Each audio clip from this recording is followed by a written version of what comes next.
دلوں کی پیاس بجھانے کے لیے اجتماع بیان۔ مالک بن دینار رحمت اللہ علیہ جا رہے تھے، دیکھا ایک نوجوان ہے اور جناب اس کے قریب لوگ اکٹھے ہیں، معمار، مستری، آج کی زبان میں انجینئرز، اور ان کو ہدایات دے رہا ہے، یہاں یہ بنے گا، یہاں یہ بنے گا، یہاں یہ بنے گا، محل بنانا ہے، محل۔ تو مالک بن دینار دل ہی دل میں کہنے لگے کاش یہ نوجوان جنت کا نوجوان بن جائے، اور یہ کن چکروں میں پڑا ہے، اور تبلیغ اسی کا نام ہے، یہ سب کیسے جنت میں چلے جائے، یہ جہنم سے بچ جائے، یہ اپنی صلاحیت کہاں لگا رہے۔ اس کے پاس گئے، اس کو سلام کیا، وہ جانتا تھا مالک بن دینار رحمت اللہ علیہ کو، حیران، حضرت آپ یہاں پر کیسے؟ بیٹا کیا کر رہے ہو؟ حضرت محل بنانا ہے، محل بنانا ہے، اس کی تیاری ہے۔ بیٹا کتنے پیسے لگاؤ گے؟ کتنے پیسے لگاؤ گے؟ اس نے کہا اتنے لاکھ درہم دینار جو بھی ہے اتنے پیسے لگاؤں گا اور جناب ایک محل بناؤں گا۔ اور بیٹا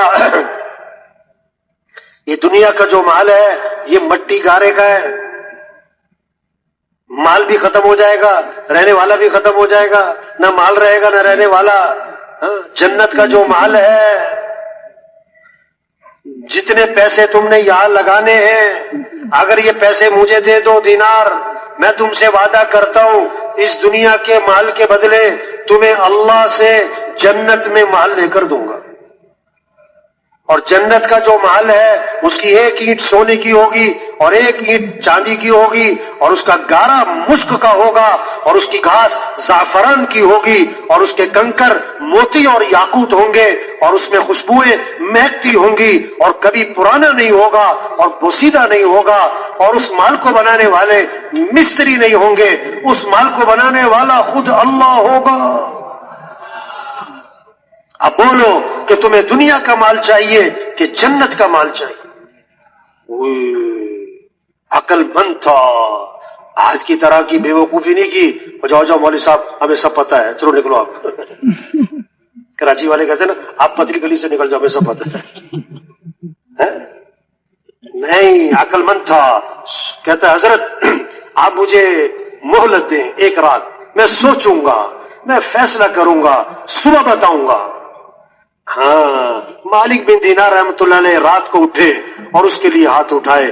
یہی تبلیغ ہے، دن میں محنت، رات کو دعا، دن میں محنت، منت خوشامد، ایک ایک کے پیچھے پھرنا، رات کو اس کے لیے دعا مانگنا، دل اللہ کے ہاتھ میں۔ تو مالک بن دینار رحمت اللہ علیہ رات کو اٹھے، اللہ کے سامنے کھڑے ہوئے اور ہاتھ پھیلائے کہ اللہ اس نوجوان کو صحیح فیصلہ کرنے کی توفیق دے دے، یہ غلط فیصلہ نہ کر جائے۔ ہر آدمی پر ایسے مراحل آتے ہیں، اس کو فیصلہ کرنا ہوتا ہے یا صحیح یا غلط۔ صحیح فیصلہ کیا بہت آگے جائے گا، غلط فیصلہ کیا بہت پیچھے رہ جائے گا۔ تو صبح اس کے پاس پہنچے، وہ انتظار میں تھا، پوچھا بیٹا کیا فیصلہ کیا؟ انہوں نے کہا حضرت بات پکی ہے، اگر میں یہ سارے دراہم دنانیر آپ کو دے دوں، آپ مجھے جنت میں اللہ سے محل لے کر دیں گے؟ اور میں بیٹا میں وعدہ کرتا ہوں، حدیث میں آتا ہے بہت سے پراگندہ بالوں والے، غبار آلو چہرے والے کسی کے دروازے پر جائیں، دھتکار دیے جائیں چلو چلو، لیکن اللہ کے ہاں ان کا اتنا اونچا مقام ہے، اگر وہ اللہ پر قسم کھا لے تو اللہ ان کی قسم کو پورا کر دے۔ میں وعدہ کرتا ہوں اس دنیا کے مال کے بدلے تمہیں اللہ سے جنت میں محل لے کر دوں گا۔ وہ اندر گیا، دراہم اور دنانیر کی تھیلی بوری جو بھی تھا لا کے سامنے رکھا اور کاغذ قلم ہاتھ میں دیا، حضرت پرچہ لکھ کے دے دے، پرچہ لکھ کے دے دے۔ شریعت کا مسئلہ ہے، جب لین دین کا معاملہ کرو لکھت پڑھت کرو، چاہے چاچا ہو، چاہے ماما ہو، چاہے بھائی ہو، کوئی بھی ہو، لکھت پڑھت لکھت پڑھت۔ بہت سارے پھنس جاتے کہ میرا دوست تھا اب پھنسے ہوئے، حضرت پرچہ لکھ کے دے۔ لکھا امام مالک بن دینار رحمۃ اللہ علیہ نے یہ بسم اللہ الرحمن الرحیم یہ اقرارنامہ ہے مالک بن دینار کی طرف سے اس نوجوان کے لیے، دنیا کے اس مال کے بدلے اللہ سے جنت میں ایسا ایسا مال لے کر دوں گا، والسلام علیک۔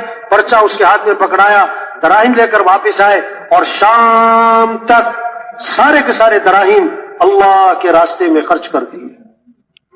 اللہ والے جمع نہیں کرتے، خرچ کرتے ہیں۔ ابھی 40 دن نہیں گزرے تھے، مالک بن دینار رحمۃ اللہ علیہ نے فجر کی نماز پڑھائی تو محراب میں دیکھا ایک پرچہ پڑا ہوا ہے، محراب میں دیکھا ایک پرچہ اٹھایا تو دیکھا یہ وہی پرچہ تھا جو اس نوجوان کو لکھ کر دیا تھا۔ وہ پرچہ اٹھایا تو اس کی پشت پر، اس پرچے کی پشت پر بغیر روشنائی کے لکھا ہوا تھا، تم نے اس نوجوان سے جو وعدہ کیا تھا ہم نے وہ وعدہ پورا کر دیا، اور اس نوجوان کو ویسا نہیں اس سے بھی اچھا مال دے دیا۔ مالک بن دینار بڑے حیران، پرچہ لیا، اس کے گھر پہنچے، پتہ لگا کہ کل گزشتہ اس نوجوان کا انتقال ہو گیا۔ پوچھا کوئی وصیت کی تھی کہ جی ہاں، مرنے سے پہلے اس نوجوان نے ایک رکا دیا تھا ہمیں اور کہا تھا جب میں مر جاؤں میرے کفن میں رکھ کر مجھے دفن کر دینا۔ مالک بن دینار نے پرچہ نکالا، کہ یہ وہ پرچہ ہے جو تم نے اس کے کفن میں رکھا تھا؟ انہوں نے کہا اس ذات کی قسم جس نے اس نوجوان کو موت دی، ہم نے یہ پرچہ اس کے کفن میں رکھا اور دفن کر دیا، یہ آپ کے پاس کہاں سے آیا؟ تو مالک بن دینار رحمۃ اللہ علیہ نے سارا قصہ سنایا تو ایک اور نوجوان کھڑا ہو گیا، کہنے لگا حضرت جتنے اس سے لیے تھے اس سے ڈبل میرے سے لے لے، مجھے بھی پرچہ لکھ کے دے دے۔ میں نہیں، اب نہیں، اب معاملہ نظر آ گیا، اب معاملہ نظر آ گیا، اور قیمت اسی وقت تک ہے جب تک نظر نہ آئے۔ ایمان کسے کہتے ہیں؟ ایمان بالغیب، بن دیکھے مانو۔ ہم نے جنت کو نہیں دیکھا، جنت ہے، جہنم کو نہیں دیکھا، جہنم ہے، قیامت کو نہیں دیکھا، قیامت ہے، ہم نے آخرت کو نہیں دیکھا، آخرت ہے، ہم نے فرشتوں کو نہیں دیکھا، فرشتے ہیں، ہم نے اللہ کو نہیں دیکھا، اللہ ہے، ہم نے سید الکونین حضرت محمد صلی اللہ علیہ وسلم کو بھی نہیں دیکھا۔ ایک صحابی نے عرض کیا حضور مبارک ہو اس شخص کو جس نے آپ کو دیکھا اور آپ پر ایمان لے آیا۔ آپ نے فرمایا ایک مرتبہ نہیں 7 مرتبہ مبارک ہو اس شخص کو جس نے مجھے نہیں دیکھا پھر بھی ایمان لے آیا۔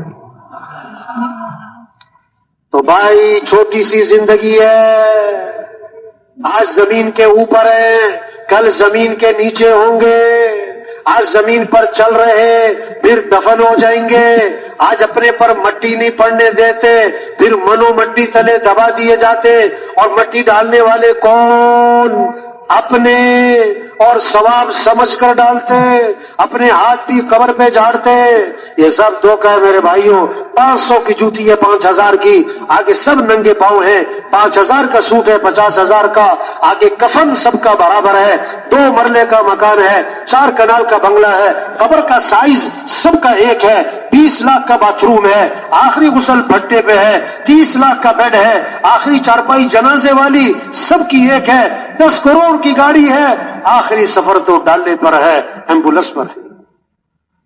ہاں، عقل مند ہے جو زندگی کے مقصد کو پہچانے، عقل مند ہے جو زندگی کے مقصد کو پہچانے، اپنی صلاحیت کو مقصد زندگی پر لگائے، پھر ضروریات زندگی 5 ہیں، ضروریات زندگی 5 ہیں، اس میں بقدر ضرورت لگنا ہے، بقدر ضرورت لگنا ہے، کھانا ہے، لباس ہے، مکان ہے، شادی ہے، سواری ہے، یہ ضروریات زندگی ہے، یہ ضروریات زندگی ہے، بقدر ضرورت لگنا ہے، کھانا ضرورت ہے، بقدر ضرورت لگنا ہے۔ حضرت عائشہ رضی فرماتی ہیں ایک چاند، دوسرا چاند، تیسرا چاند چڑھ جاتا تھا، 2 ماہ گزر جاتے تھے، ہمارے گھروں میں آگ نہیں جلا کرتی۔ کھانے سادہ تھے، آج زور لگ گیا کھانوں پر، توبہ توبہ، کھا رہے ایک وقت میں ایک ہی چیزیں کھا رہے، بار بار کھا رہے، بار بار اتنا کھا رہے، اس کھانے کو ہضم کرنے کے لیے بھی کچھ کھا رہے ہیں۔ ہاں آپ نے فرمایا بدترین برتن جس کو بھرا جائے وہ پیٹ ہے، بدترین برتن جس کو بھرا جائے وہ پیٹ ہے. ہاں حضرت عمر رضی اللہ عنہ بیٹے کے گھر گئے، بیٹے نے گوشت بنایا، گوشت پکایا ہوا. بیٹا یہ گوشت کیوں پکایا؟ کہ جی چاہ رہا تھا، جی چاہ رہا تھا. فرمایا جو جی چاہے گا وہ کھاؤ گے، جو جی چاہے گا وہ کھاؤ گے. کفا بالمرء سرفا ان یاکل کل ما اشتہت نفسہ، آدمی کے فضول خرچ ہونے کے لیے اتنی بات کافی ہے کہ جو جی چاہے کھانا شروع کر دے. اس کو زور غلط جگہ لگ رہا ہے کھانوں پر، دوسرا زور لگ رہا ہے کپڑوں پر، کپڑوں پر دے جوڑے پہ جوڑے، دے جوڑے پہ جوڑے. الماریاں بھری پڑی، الماریاں اوفو. مستورات کو پہلی پریشانی پتہ کیا ہوتی ہے؟ الماری میں جگہ نہیں، الماری میں جگہ نہیں. اور دوسری پریشانی پتہ کیا ہوتی ہے؟ پہننے کو کپڑے نہیں. تو الماری کس سے بھری ہوئی ہے؟ ہوا سے نہیں، ڈیزائن پرانے ہو گئے. ہاں یہ کپڑے والے ہر سال کپڑے کا ڈیزائن بدلے، کبھی پھول بڑا کر دے، کبھی چھوٹا کر دے، کبھی لال کر دے، کبھی پیلا کر دے، شاہ کو کبھی ادھر گھما دے، کبھی ادھر گھما دے. عورتیں کہتی ہیں نیا ڈیزائن آ گیا. ہاں یہ برتنوں والے برتنوں کا ڈیزائن بدل دیتے. گلاس کبھی لمبا کر دیا، کبھی چھوٹا کر دیا، کبھی چوڑا کر دیا، کبھی تنگ کر دیا، کبھی اسے بل دے دیا، نیا ڈیزائن آ گیا. توبہ تو حضرت عائشہ رضی اللہ عنہا 70,000 درہم تقسیم کیے اور حضرت عائشہ رضی اللہ عنہا کے کپڑوں پر پیوند لگے ہوئے تھے. سب سے زیادہ محبت حضرت محمد صلی اللہ علیہ وسلم کو حضرت عائشہ رضی اللہ عنہا سے تھی. کسی نے پوچھا حضور زیادہ محبت کس سے ہے آپ کو؟ فرمایا عائشہ سے. کہ حضور نہیں مردوں میں سے کس سے یہ پوچھنا چاہتے ہیں؟ فرمایا عائشہ کے باپ سے ہے.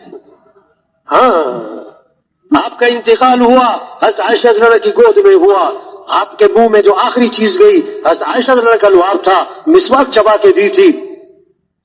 آپ کے حضرت عائشہ رضی اللہ عنہا کی باری کا آپ کو انتظار رہتا تھا.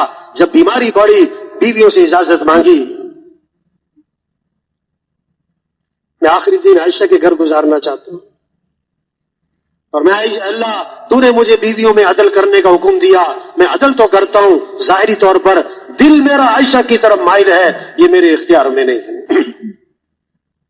اتنی محبت حضرت عائشہ رضی اللہ عنہا سے. فرمایا عائشہ اگر آخرت میں میرے ساتھ رہنا ہے، اگر آخرت میں میرے ساتھ رہنا ہے تو تین باتیں فرمائیں. اگر عائشہ آخرت میں میرے ساتھ رہنا ہے تو کیا فرمایا؟ کپڑوں کو اس وقت تک پرانا سمجھ کے نہ چھوڑ دینا جب تک کہ ان پر پیوند نہ لگ جائے، جب تک کہ ان پر. ہاں دوسری بات فرمائی عائشہ مالداروں کے پاس بیٹھنے سے بچانا اپنے آپ کو. آدمی جب اپنے سے زیادہ مالداروں کے پاس بیٹھتا ہے اس کے اندر مال کی حرص، مال کی طمع، مال کی دوڑ لگ جاتی ہے، نہ شکری پر آ جاتا ہے. تیسری بات فرمایا عائشہ دنیا سے اتنا توشہ لینا جو ایک مسافر کے لیے کافی ہوتا ہے، زیادہ لمبے چوڑے چکروں میں نہ پڑ جانا، یہ بھی بنا لو، یہ بھی بنا لو، یہ بھی لے لو، وہ بھی لے لو، ہلکا پھلکا رکھنا اپنے آپ کو. ہاں تو 70,000 درہم تقسیم کیے. اپنے کپڑوں پر پیوند تھے، آج زور لگ گیا کپڑوں پر. تیسرا زور لگ گیا کس پر؟ تعمیرات پر. آپ نے فرمایا جب آدمی کے مال میں برکت نہیں رہا کرتی تو تعمیرات پر لگا کرتا ہے. اذا لم یبارک فی مال العبد یجعلہ فی الماء والطین. جب برکت نہیں تو تعمیرات پر، مٹی گارے پر. ایک صحابی نے ذرا اونچا مکان بنا لیا، آپ کا گزر ہوا، فرمایا یہ کس کا ہے؟ کہ فلاں کا ہے. ایک انصاری تھے، آپ خاموش ہو گئے، دل میں بات کو رکھا. ایک دن وہ صاحب خانہ حاضر خدمت ہوئے، آپ کو سلام کیا، آپ نے سلام کا جواب نہیں دیا. وہ پریشان ہو گئے، صحابہ سے پوچھا، میرے سے اعراض فرما رہے ہیں، کیا بات ہے؟ کہ تمہارے گھر کے پاس سے گزرے تھے، پوچھا تھا یہ کس کا ہے. سمجھ گئے اللہ کے نبی کو پسند نہیں آیا، واپس گئے. هدمها حتى سواها بالارض، اس کو گرا دیا، زمین کے برابر کر دیا، اور آ کر سنایا نہیں اللہ کے نبی کو. آپ کا دوبارہ گزر ہوا، فرمایا ما فعلت القبہ، وہ قبہ نما گھر تھا، اس کا کیا بنا؟ صحابہ نے ساری بات سنائی. اس پر آپ نے فرمایا کل بناء وبال علی صاحبہ الا مالا، ہر تعمیر کرنے والے پر وبال کا باعث بنے گی سوائے اس تعمیر کے جو ضرورت کی ہو، سوائے اس تعمیر کے جو ضرورت کی ہو۔ قیامت کی نشانی بتائی، یتطاولون فی البنیان، یہ اونچی اونچی عمارتیں، یہ اونچے اونچے پلازے، کہ بھی یہ تو قیامت کی نشانی ہے۔ یہ زور غلط جگہ لگ رہا ہے، کھانوں پر، کپڑوں پر، تعمیرات پر۔ چوتھا زور لگ رہا ہے شادیوں پر۔ شریعت کا مزاج شادی کیا ہو، سادی ہو، سستی ہو، آسان ہو، جلدی ہو۔ یہ تو شیطانی مزاج ہے، شادی مہنگی ہو، مشکل ہو، رواج کے ساتھ ہو، تاخیر کے ساتھ ہو۔ آپ بتاؤ آج کل شادی سستی ہے یا مہنگی ہے؟ آسان ہے کہ مشکل ہے؟ جلدی ہے کہ تاخیر سے ہے؟ ایک جگہ نکاح پڑھنا ہوا تو لوگ بیٹھے ہوتے نا نکاح میں، تو باپ اور بیٹا ایک بیٹھے ہوئے تھے سامنے جو نکاح میں شریک تھے۔ جب میں نے کہا نا بھئی شادی سادی ہو، سستی ہو، آسان ہو، جلدی ہو، بیٹا کہتا ابا سنی ان کی بات آپ نے، کیا کہہ رہے ہیں جلدی ہو؟ ابا نے کہا بیٹا تین باتیں اور بھی سنی، سادی ہو، سستی ہو، آسان ہو، یہ تین تم مان لو، چوتھی میں مان لیتا تم۔ ہاں شریعت کیا کہتی؟ سب سے آسان کام شریعت میں شادی ہے بھائی۔ ہاں شادی میں دو چیزیں، نکاح اور ولیمہ، بس۔ نکاح کے بارے میں حدیث میں آتا ہے مسجد میں ہونا چاہیے، واجب ہے۔ ولیمہ ہوا حضور صلی اللہ علیہ وسلم کا، آپ نے صحابہ کو کھجوریں کھلائیں، ولیمہ ہو گیا۔ ایک ولیمہ ہوا، آپ نے سارے مدینہ منورہ کو کھانا کھلایا۔ اگر کسی نے زور دکھانا ہے تو ٹھیک ہے ولیمے میں بلا لو، لیکن ایک بات فرمائی آپ نے، بدترین ولیمہ ہے جس میں مالداروں کو بلایا جائے اور غریبوں کو نہ بلایا جائے۔ برکت والا نکاح وہ ہے جس میں کم سے کم خرچ ہو، کم سے کم مشقت ہو۔ آج شادی کے موقع پر ایک فہرست بنا بیٹھتے ہیں، یہ بھی کرنا ہے، یہ بھی کرنا ہے، یہ بھی بنانا ہے، یہ بھی لینا ہے، یہ بھی دینا ہے، یوں بھی کرنا ہے۔ ان سے پوچھو یہ سب کچھ کیوں کرنا ہے، یہ سب کچھ کیوں کرنا ہے؟ اس کا جواب پتہ کیا ہوتا ہے؟ یہ سب کچھ کرنا پڑتا ہے، یہ سب کچھ کرنا پڑتا ہے۔ ان سے پوچھو یہ سب کچھ کیوں کرنا پڑتا ہے؟ بہت خوبصورت جواب ہوتا ہے، آپ کو پتہ نہیں ہے کرنا پڑتا ہے۔ نہ کوئی سر نہ پاؤں، بس کرنا پڑتا ہے۔